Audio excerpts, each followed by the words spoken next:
நடந்தது பொதுக்குழுவா, இல்ல பொதுக்கூட்டமா, பிரச்சார கூட்டமா அப்படின்ற சந்தேகம் ஒரு பக்கம் இருந்தாலும் கூட, இந்த கட்சியின் மூலமாக மக்களுக்கு என்ன கிடைக்க போகுது, இல்ல மக்களுக்கு என்னதான் சொல்ல வரீங்க அப்படின்ற செய்தி ஒரு பக்கம் இருந்தாலும் கூட, எவ்வளவு ஒரு நாகரிகமற்ற ஒரு மோசமான அரசியல் சூழலை நம்ம சந்திக்க வேண்டி இருக்கு, இளைஞர்கள் சந்திக்க வேண்டி இருக்கு அப்படின்றதுக்காக தான் இந்த வீடியோ முக்கியமா. நான் எதை பற்றி பேசுகிறேன்றது உங்களுக்கு தெரிஞ்சிருக்கும்.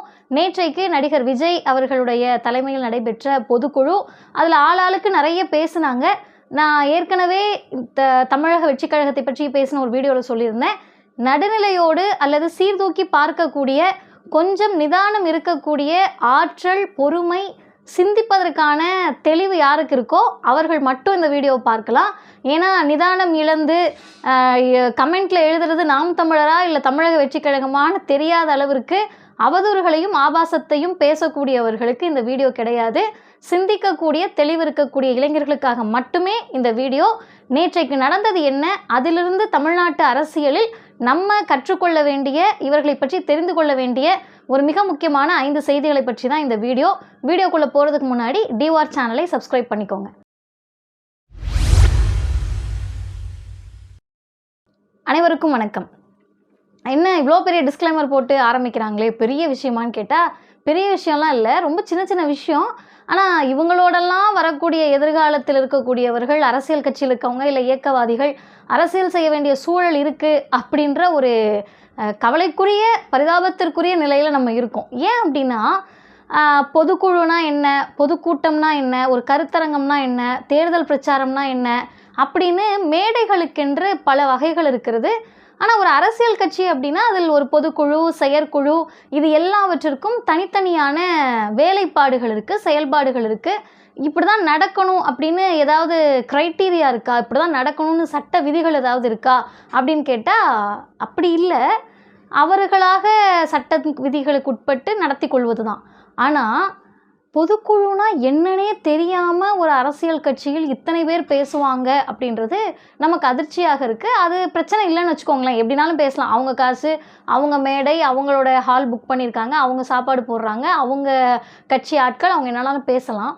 ஆனால் அதில் மிக ஆபத்தான சில விஷயங்களை அப்படியே போகிற போக்கில் நார்மலைஸ் பண்ணுறத ஒரு ஜனநாயக சக்திகள் ஏற்றுக்கொள்ள முடியாது. ஏன் அப்படின்னா, நீங்கள் எந்த மேடையாக இருந்தாலும் சரி, நம்ம பேசக்கூடிய ஒரு சொல் இன்ஃப்ளூயன்ஸ் பண்ணுது, இளைஞர்கள் அந்த இடத்துல இருக்காங்க, அவங்கக்கிட்ட போய் சேருது அப்படின்றப்ப ரொம்ப கவனத்தோடு சில சொற்களை பயன்படுத்த வேண்டிய கடமை, தேவை நம்மை போன்ற சாமானியர்களுக்கே இருக்குது. ஆனால் நீங்கள் ஒரு கட்சியினுடைய பொதுச் செயலாளர்ன்றீங்க, பொருளாளர்ன்றீங்க, தலைவர்ன்றீங்க, ஆனால் பேசக்கூடிய எல்லோருமே எப்படி உங்களுடைய படத்தில் ஒரு வன்முறையை, ஒரு கலவரத்தை, வெட்டுக்குத்த, ஒரு சண்டையை, ஒரு இரத்த காட்சிகளை எல்லாத்தையும் நார்மலைஸ் பண்ணுற மாதிரி, இதெல்லாம் சாதாரணமானது அப்படின்னு வன்முறைகளை நார்மலைஸ் பண்ணுற சமூகம் ரொம்ப ஆபத்தை நோக்கி போகும். நீங்கள் மேடையிலே ரொம்ப சாதாரணமாக போர், அந்த வரலாறுலாம் தப்புன்னு வச்சுக்கோங்களேன், ஆனால் அவங்களுக்கு வரலாறு சொல்லிக் கொடுக்க வேண்டிய வேலை நமக்கு கிடையாது, நமக்கு அதை விட வேலை இருக்குதுன்னு வச்சுப்போமே. அதனால் உங்களுடைய வரலாறு தப்பாக நீங்கள் சொன்னாலும் சரி, உலக போர்களை பற்றி நீங்கள் என்ன பேசினாலும் சரி, ஆனால் இதை நீங்கள் யார்கிட்ட பேசுகிறீங்க? உங்கள் பொதுக்குழுவுக்கு வந்திருக்கக்கூடிய பெரும்பாலான இளைஞர்கள்கிட்ட கொண்டு போயிட்டு நம்ம தலைவர் எப்படிப்பட்டவர் அப்படின்னு கேட்டிங்கன்னா, ஒரு போரை கம்பேர் பண்ணி ஜப்பானில் ஹிரோஷிமா நாகசாகியில் நடந்த குண்டு வெடிப்புகளை எல்லாம் நார்மலைஸ் பண்ணுறீங்க. அதனால் ஏற்பட்ட இழப்புகள் தெரியுமா? இன்னைக்கு வரைக்கும் அந்த மக்களுக்கு அதனால் ஏற்பட்ட சிக்கலிலிருந்து, பெரிய இழப்பிலிருந்து அவங்க மீண்டு வருவதற்கு அவர்கள் பட்ட பாடு தெரியுமா? இது எதுவுமே தெரியாமல் போகிற போக்கில் போரையும், வன்முறையையும், குண்டு வெடிப்பையும், அந்த குண்டு வெடிப்புக்கான காரணத்தையும் நார்மல் செய்வது அப்படின்றது ஒரு நாகரிக அரசியலா அப்படின்றத நான் உங்களுடைய பார்வைக்கே விட்டுறேன். 2வது, ஒரு பிரச்சனையை நீங்கள்லாம் எப்படி அணுகுவீங்க? உங்களுக்கு என்ன தான் பிரச்சனை அப்படின்னு நம்ம கேட்போம்ல. ஒருத்தருக்கு ஒரு பிரச்சனை இருக்கும்ல. இவங்களுக்கு என்னங்க பிரச்சனை, உங்களுடைய பிரதான பிரச்சனை என்ன, எதுக்காக கட்சி ஆரம்பிச்சிருக்கீங்க அப்படின்னு இவர்கிட்ட மட்டும் இல்லை. இவங்க உடனே என்னென்னா, பாருங்கள் நாங்கள் தான் இன்றைக்கு தமிழ்நாட்டினுடைய மிகப்பெரிய முகமாக இருக்கோம், எல்லாரும் எங்ககிட்ட எதுக்கு கட்சி ஆரம்பிச்சிருக்கீங்கன்னு கேட்குறாங்க. தம்பிங்களா, நீங்கள் இல்லைப்பா, யார் கட்சி ஆரம்பித்தாலும் கேட்பாங்க எதுக்கு ஆரம்பிச்சிருக்க அப்படின்னு சொல்லிட்டு. இப்போ நாளைக்கு நான் ஏதாவது ஒரு இயக்கம் ஆரம்பிக்கிறேன்னா எதுக்கு இந்த இயக்கத்தை ஆரம்பிச்சேன்னு கேள்வி கேட்பாங்க. அப்படி கேட்குறப்ப நீங்கள் என்ன சொல்கிறீங்கன்னா, டிஎம்கேவை எதிர்க்கிறதுக்கு, திமுகவை எதிர்க்கிறதுக்கு. அந்த பக்கம் பார்த்தோம்னா பிஜேபி உங்களுக்கு என்னங்க கேட்டால், எங்களுடைய பிரதான எதிரி திமுக தான், தமிழ்நாட்டில் திமுகவை நாங்கள் வீழ்த்துவோம், அட்ரஸ் இல்லாமல் பண்ணிடுவோம் அப்படின்றாங்க. அதிமுக நமக்கு டிஃபால்ட்டாக தெரியும். அதிமுக ஆரம்பிக்கப்பட்டதும் இன்றைக்கு வரைக்கும் உங்களுக்கு எதிர்க்கட்சி யாருன்னு கேட்டால், எதிரி கட்சி யாருன்னு கேட்டால் அது திமுகன்ற மாதிரி தான். இதே போல் யார் கட்சி ஆரம்பித்தாலும் டெபாசிட் வாங்குறவங்க வாங்காதவங்க எல்லாருக்கும் எங்களுடைய எதிரி யாருன்னு கேட்டால் திமுக அப்படின்னு சொல்லிட்டு. இப்போ இத்தனை பேரும் சேர்ந்து ஒரு கட்சியை அழித்தொழிக்கணும், இல்லை இந்த கட்சியை இல்லாமல் ஆக்கணும் அப்படின்ற அளவிற்கு ஒரு பலம் வாய்ந்த கட்சியாக திமுக இருக்குது அப்படின்னு தான் நீங்கள் ஸ்டாண்டர்டை எடுத்துக்கணும். ஏன்னா இவங்க எப்படி பண்ணுறாங்கன்னா, இது ஒன்றுமே இல்லாத விஷயத்தோடு நாங்கள் சண்டை போட்டுட்ருக்கோன்னு ஒரு கட்டமைப்பை ஏற்படுத்துகிறாங்க.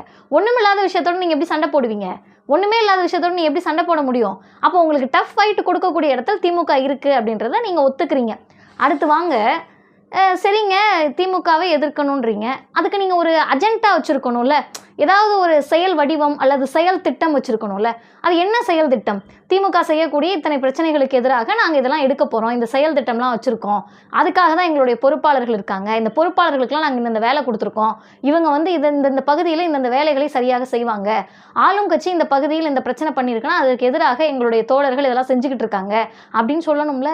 நீங்கள் என்ன சொல்கிறீங்கன்னா, ஒரு கட்சியினுடைய மாவட்ட செயலாளர்களுக்கும் பொறுப்பாளர்களுக்கும் அதிகபட்ச பிரச்சனை என்ன அப்படின்னு கேட்டோம்னா, புதுசாக வேறு கட்சி ஆரம்பிச்சிருக்கீங்க, நிறைய நெருக்கடிகள் இருக்கும், பிரச்சனை இருக்கும். ஐயோகோ அப்படின்னு பார்த்தோம்னா உங்கள் பிரச்சனை என்னவா இருக்குன்னு உங்கள் பொதுச் செயலாளர் சொல்கிறாருன்னா, பலூன் விட்டாங்களாம். நீங்கள் ஏதோ என்ன இந்த பிள்ளை இப்படி பேசிகிட்டு இருக்குன்னு நினைக்காதீங்க. அவங்க பேசுகிறாங்க, பலூன் விட்டாங்களாம். அந்த பலூனை வந்து போலீஸ் எடுத்துகிட்டு போயிட்டாங்களாம். என்ன பலூனுக்கா அழுவுற விடு அப்படின்னு சொன்னால், இல்லை அதில் தளபதி ஃபோட்டோ இருக்குது, அந்த பலூனை வாங்கி கொடுக்கணும் அப்படின்னு. சரி நம்ம வக்கீல் அணியை வச்சு பார்ப்போம். ஒரு கட்சிக்கு, ஒரு இயக்கத்திற்கு ஒரு வக்கீல் அணி, ஒரு வழக்கறிஞர் அணி எதுக்கெல்லாம் செயல்படுது அப்படின்னா நம்ம பார்த்துக்கணும். அப்போ இதை வச்சு நீங்கள் மூணாவது விஷயத்துக்கு வாங்க.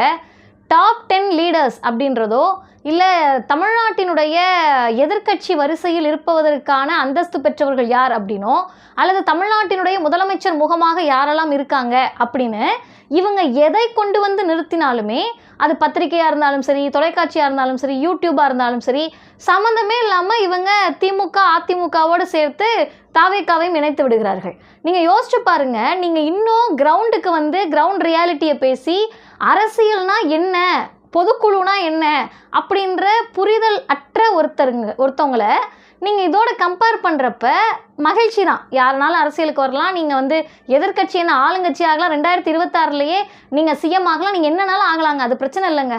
ஆனால் உங்களுடைய அதிகபட்ச பிரச்சனை, மக்கள் பிரச்சனை என்னவா இருக்குன்னு கேட்டிங்கன்னா, பலூன் தொலைஞ்சு போச்சு, பலூனில் வந்து விஜய் அவர்களுடைய முகம் இருந்தது, இதுதான் பிரச்சனையாக இருக்குது.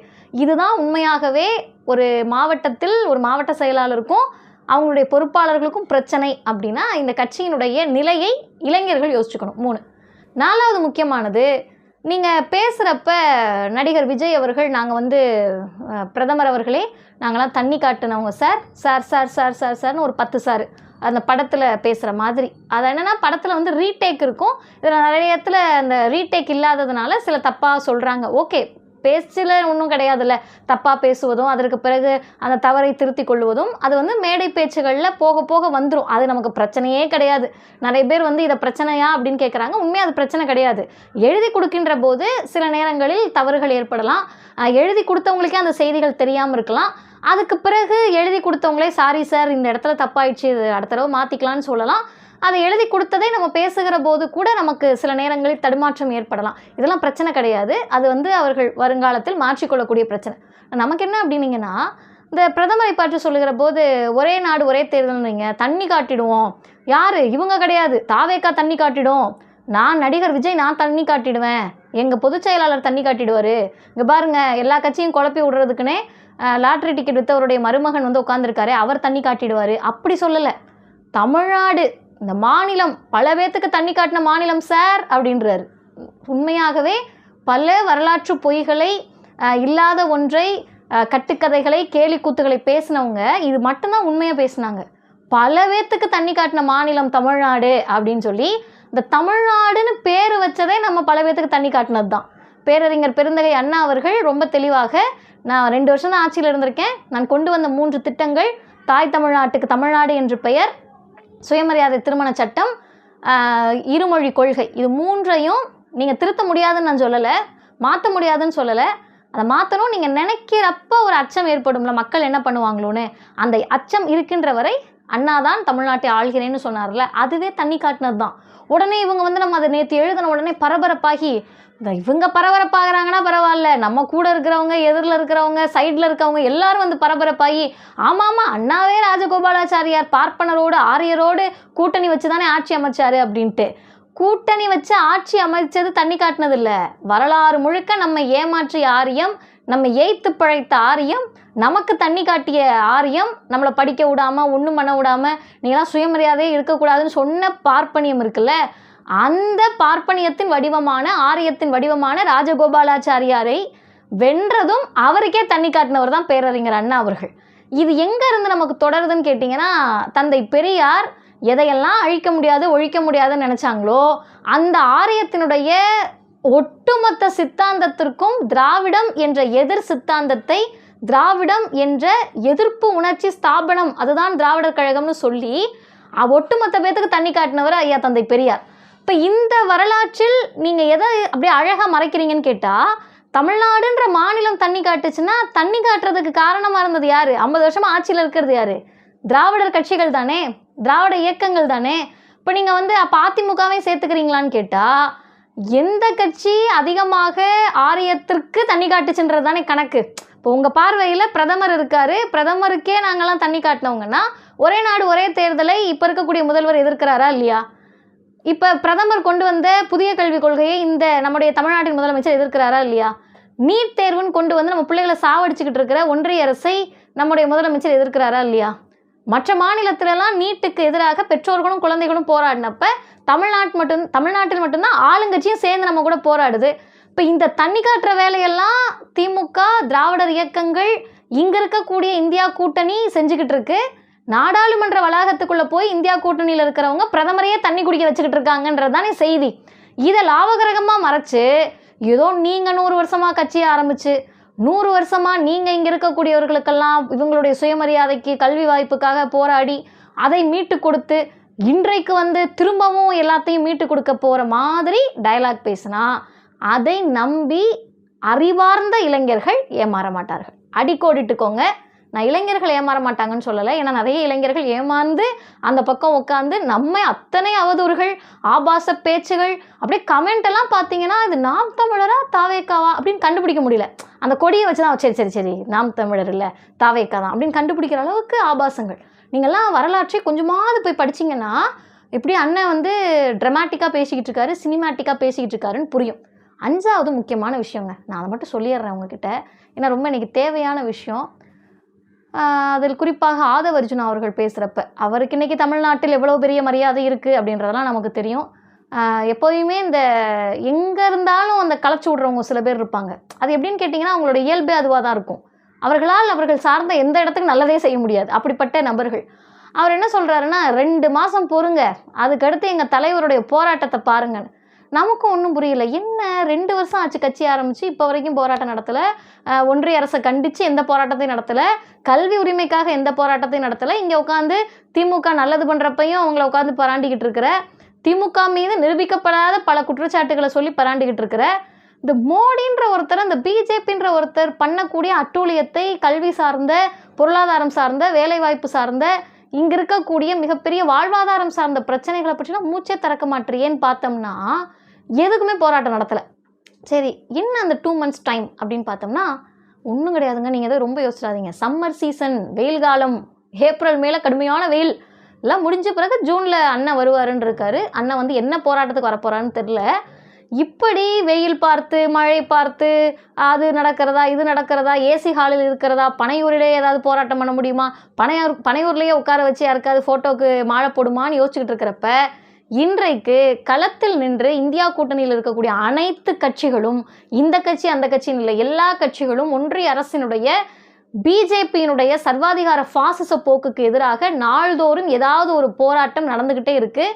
அதுவும் குறிப்பாக இன்றைக்கு தமிழ்நாடு அரசின் சார்பில், அதாவது திராவிட முன்னேற்ற கழகத்தின் சார்பில் என்ன பண்ணுறாங்கன்னு கேட்டிங்கன்னா, 100 நாள் வேலை திட்டத்தில் ஏழை எளியவர்கள், அவங்களோட கஷ்டம் உங்களுக்கு புரியாதுங்க சார். ஏன்னா 1000 ரூபாயை ரொம்ப கேவலமாக பேசக்கூடிய உங்களை போன்ற ஆட்களுக்கு அந்த பிரச்சனை புரியாது. 100 நாள் வேலை திட்டம், அதை மட்டுமே நம்பி இருக்கக்கூடிய பலாயிரக்கணக்கான குடும்பங்கள் இந்தியா முழுக்க இருக்கிறார்கள். அதில் தமிழ்நாட்டுக்கு வர வேண்டிய 100 நாள் வேலை திட்டத்தினுடைய சம்பள பணம் 4034 கோடி ரூபாயை பிஜேபி ஒன்றிய பாசிச பாஜக அரசு கொடுக்கல, அந்த நிதியை நிறுத்தி வச்சிருக்கிறாங்க. அதை தான் தமிழ்நாட்டின் முதலமைச்சர் கேட்கிறாரு. கார்ப்பரேட் கம்பெனிகளுடைய கடனை தள்ளுபடி பண்ணுற, அவங்களுக்கு கொட்டி அழுவுற, இங்கே உழைக்கக்கூடிய, அதை மட்டுமே நம்பி அந்த சாப்பாட்டு அடுத்த வேளை சாப்பாட்டுக்கு அந்த காசை மட்டுமே நம்பி இருக்கக்கூடிய 100 நாள் வேலை பார்க்கக்கூடிய தோழர்கள், அந்த வறுமையில் இருக்கக்கூடிய மக்களுக்கு வர வேண்டிய சம்பள பணத்தை கொடுக்க மாட்டேன்னு சொல்கிறீங்களே, பணம் இல்லை என்பதல்ல, உங்களுக்கு மனம் இல்லைன்னு சொல்லி இன்றைக்கு ஏறக்குறைய பல இடங்களில் 100 நாள் வேலைக்கு செல்லக்கூடிய மக்களை அணிதிரட்டி திராவிட முன்னேற்ற கழகம் ஆர்ப்பாட்டம் நடத்தி இருக்கிறது. இப்போ நீங்கள் 2 மாதம் கழித்து வெயிலெல்லாம் முடிஞ்சு அதுக்கடுத்து மழை வந்துடும். மழை வந்த பிறகு அப்புறம் பண்ண முடியாது, அப்புறம் ஒரு 2 மாதம் கழிச்சுன்னுவீங்க. அந்த 2 மாதம் கழித்து கொஞ்ச நாளில் வந்துட்டு அடுத்த ஒரு சீசன் வரும். அந்த சீசன் முடிஞ்ச பிறகு எலெக்ஷன் வந்துடும். இப்போ நீங்கள் என்ன பண்ணுவீங்கன்னா, மக்களை போய் சந்திக்கிறப்ப ஒன்றும் பண்ணியிருக்க மாட்டீங்க. திமுக எதிர்ப்பு, திமுகவை நான் வீழ்த்த போகிறேன்ற ஒற்றை வெற்று முழக்கத்தை வைத்து தேர்தலை சந்திப்பதற்கு நீங்கள் தயாராகி கொண்டிருக்கிறீர்கள். அதை நம்பக்கூடிய அளவிற்கு தமிழ்நாட்டு மக்கள் இன்னும் தெளிவற்றவர்களாக இல்லை. பல அரசியல்களை பார்த்தவர்கள், பல பேரை பார்த்தவர்கள், நீங்கள் சொன்ன மாதிரி பல பேருக்கு தண்ணி காட்டியவர்கள். இப்படி எந்த பிரச்சனைக்கும் எங்களுக்கு அதெல்லாம் பற்றி தெரியாது, நீங்கள் வந்து நிற்கலன்றதெல்லாம் ரெண்டாவது, அதை பற்றி எங்களுக்கு தெரியாதுன்னு சொல்லக்கூடியவர்களை தமிழ்நாட்டு மக்கள் இதுவரை எப்படி பாடம் புகட்டி இருக்கிறார்கள் என்பதை பொறுத்திருந்து நீங்களும் பாருங்கள். நாங்களும் பார்ப்பதற்கு ஆர்வமாக இருக்கிறோம். நன்றி.